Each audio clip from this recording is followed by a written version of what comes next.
Well, hello there, kiddo. I'm Bruce Williams. This is live from Tampa, Florida. It's the Bob Lassiter Show, starring that Mad Dog character, whatever you call it there, Mad Dogs, and featuring everybody's favorite board op, Flounder. I don't know about that.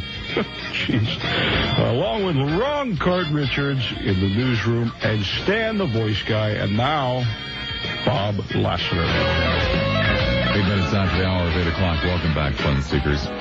It is a Thursday night, September the 12th, 1996. Anyway, WPLP, the best of times, the worst of times. It was a pig of a radio station.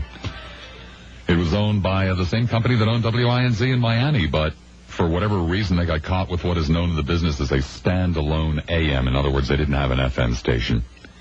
And it had a lousy signal, and it had never been successful. It had been through numerous format changes. It really didn't have any identification. And the company that owned it, even though they were, decent people and all that kind of good stuff, they just didn't really want to put any money into it, and they didn't know what in the hell they were going to do with it, and so it just kind of existed. And it was a talk station. It was the second talk station in the market behind WFLA.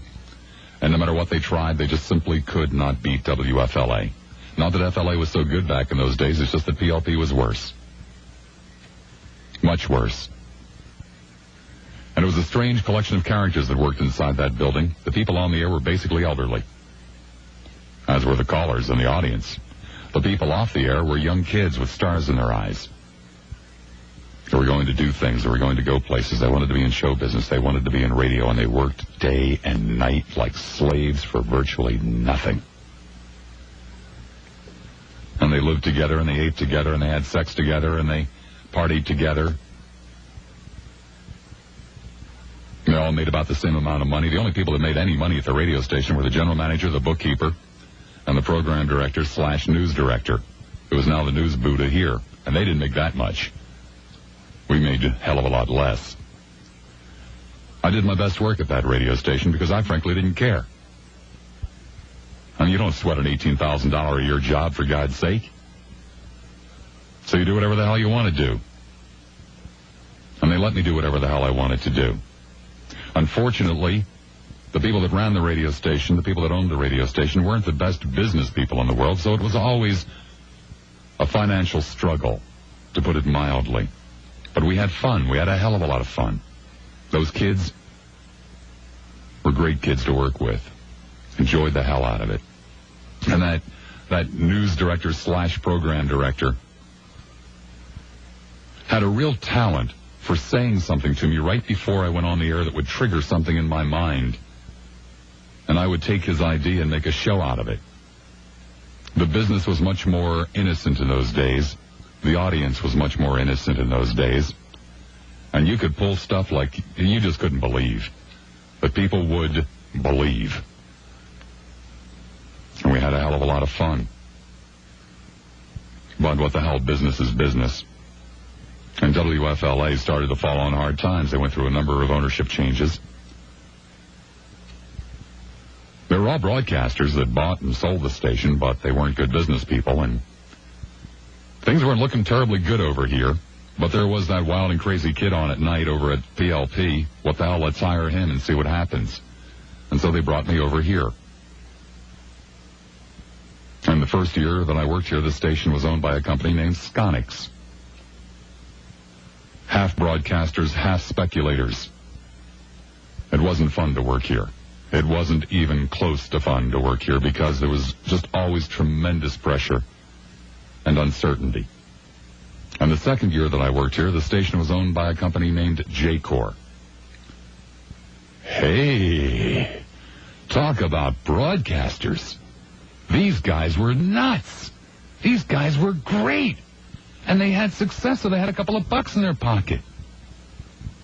And they had this wild and crazy national program director, a man named Randy Michaels. And Randy, I tell you, man, he was just great. And basically all he did is he wandered from station to station to station that this company owned. And some of them were country stations, and some of them were talk stations, and some of them were, rock and roll stations. And it didn't make any difference because this guy was a broadcaster's broadcaster. And, oh, man, talk about somebody that would push the envelope. Oh! He wouldn't push it. He'd rip it up and throw it in your face. He'd come on the air and use the F word.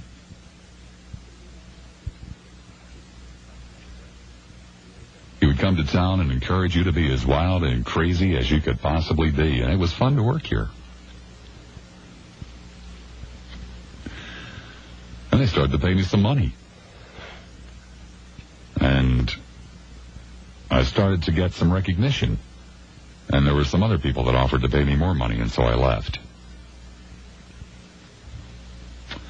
And I went to work for the big company, for the gigantic broadcasting company, for the network.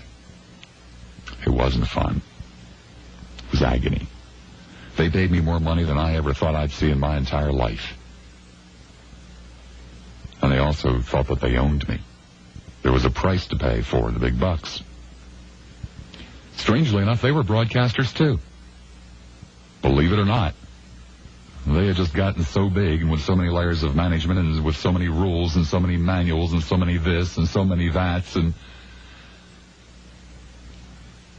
the broadcasters that started that company got bigger and bigger and bigger and more important and more important and more important, and so they started to hire people to replace themselves who weren't really broadcasters. They're frickin' yuppies who didn't dream of great radio. They dreamed of great corporate careers and stock options. And they didn't really care very much about radio. And they didn't really care very much about the people that worked in radio. And after 2.5 years of agony, 2.5 years of open warfare,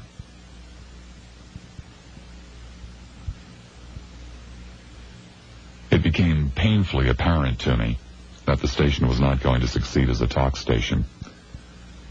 I had been the first person hired. They had been more generous with me than anyone else.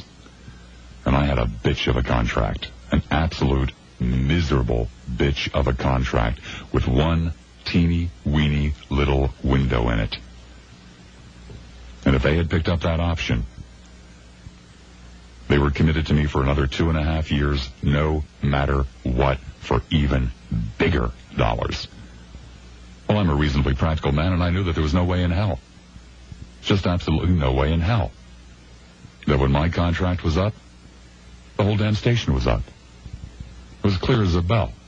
There was another 5 months to go. And I came in one day, it was a Thursday afternoon, and I had to go through these ceremonial ritual every day 1-hour pre-show meetings with the program director, where normally he would sit there and tell war stories, and I had to sit there and listen to them. But if you want to make that kind of money, that's the kind of crap you have to do. And every now and then I would explode and could take it no more. And to get up and storm out of his office, and he would come to the door and holler things like, "The meeting's not over yet, you come back here." And I would look over my shoulder as I was walking down the hall saying, "The hell, it ain't over."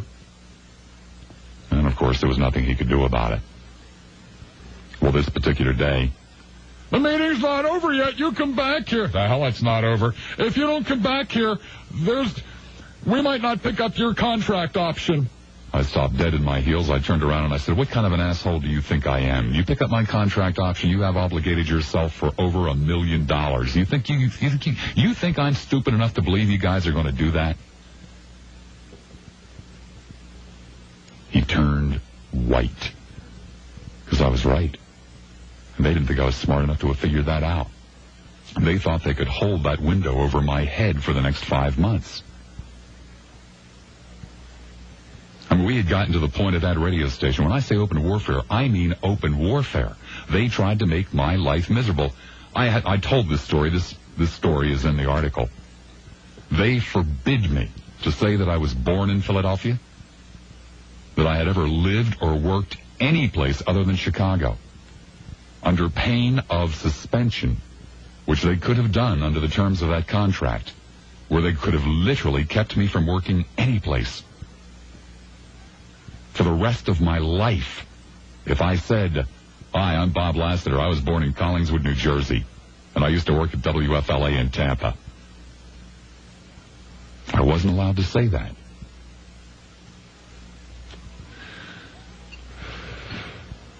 But I'm a hell of a lot smarter than some frickin' yuppie corporate ladder climber.